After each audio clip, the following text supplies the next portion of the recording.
It wasn't that long ago that the Polish heavies arrived, and wheeled vehicles have just recently appeared. But we're already ready to show off something new. Hello everyone, my name is Yuri. I'm the lead balance designer. Hello, I'm Alexei Ilyin. I'm the World of Tanks product manager. Now let's talk about the new branch of the Swedish medium tanks.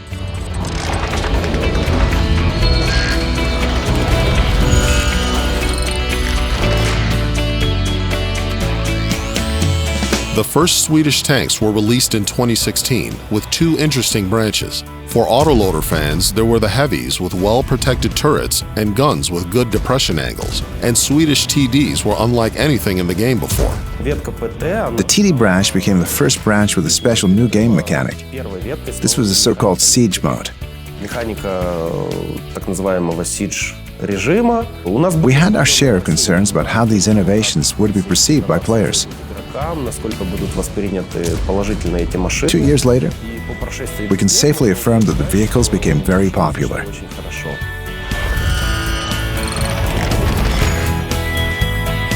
The Swedish tech tree is one of the best trees regarding player demand.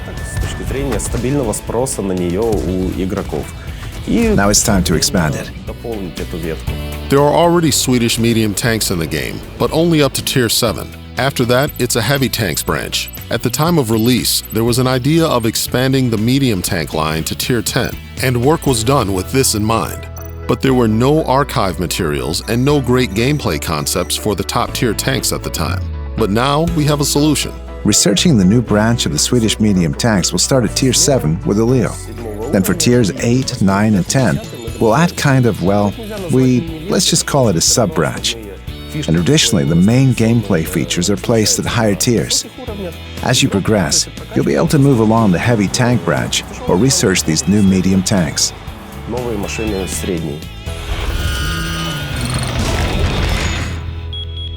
Starting from Tier 8, the Swedish medium tanks will all have this gameplay feature. They will be able to adjust their clearance level and change their hull inclination angle, thus giving themselves better gun depression angles. At the first glance, the suspension of the new Swedish medium tanks is very similar to that of the Swedish TDs, but in fact, there are more differences than similarities. Siege mode doesn't give the Swedish medium tanks any other advantages apart from additional hull inclination. However, it's turned on automatically as soon as the speed drops to a certain value.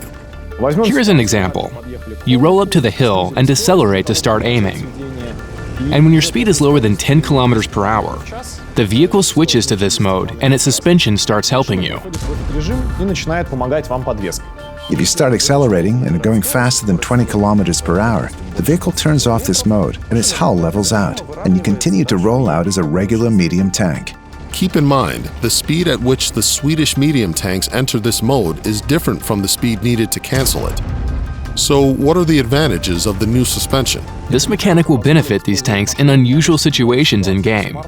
The total depression angle can reach 13 to 14 degrees.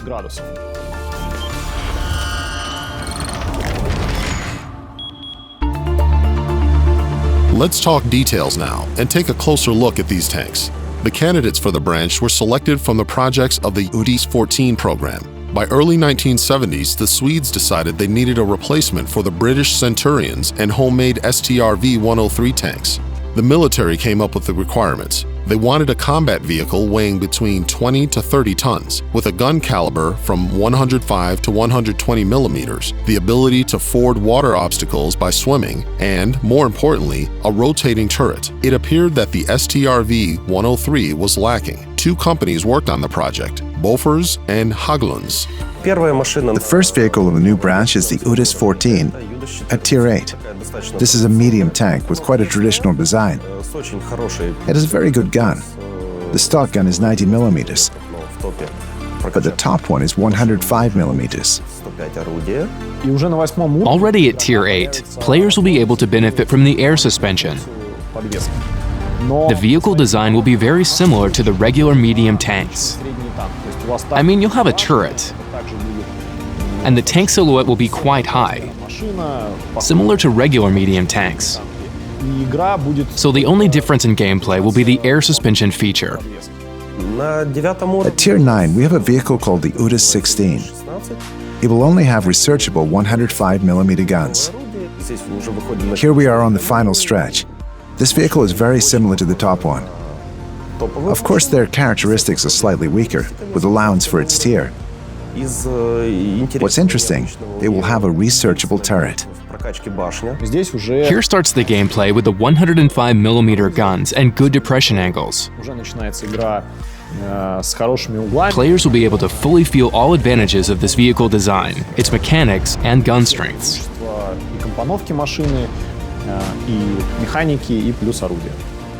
But enough about Tier 9. Because everyone wants a Tier 10 vehicle, let's talk more about it. At Tier 10, we have the Otis 15, the final vehicle in the branch. Beside all the above-mentioned features and the hydropneumatic suspension, it also has a well-protected turret, shifted further toward the hull's center. So, the vehicle design is quite convenient. Another vehicle feature is this 120mm gun. Not many medium tanks have such a gun at Tier 10, so the damage per shot will be high.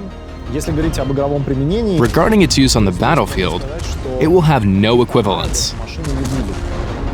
Because a medium tank's main task is to reach certain positions faster than heavy tanks, and do flank raids and so on and so forth. This Swedish medium tank should be played similarly. But it has excellent gun depression angles that you can use by playing from behind the terrain folds. And the turret is very well armored. So it can even repel hits from other Tier 10 vehicles. By the way, high damage per shot should be a feature of all top-tier Swedish medium tanks. There are several more common traits. Surely, it's the suspension giving the tank additional gun depression angles, the armor with not so impressive thickness, but these vehicles are sturdier than they seem. All tanks in the branch will have quite well-armored turrets. In general, you will be able to shrug off shells of medium tanks of the same tier, and of some heavy tanks, but hardly any from tank destroyers. The reasons for this are quite obvious. The hull armor will have decent sloping, but you shouldn't expose it because its armor is not that good. The medium tanks won't have such a high reverse speed as the Swedish TDs. They have the dynamics typical for their class. In general, all these medium tanks won't be as fast as the French vehicles. They are more like Soviet medium tanks. I mean, they are quite mobile, but without any big surprises. The top Swedish medium tanks contain another feature of the National Tank Building School. They are very compact. I think everyone remembers the STRV-103B and its small size, both in terms of length and height. So the Tier 10 Swede will be of similar size. This will be one of the smallest Tier 10 tanks. It will be very low and stealthy and hard to hit.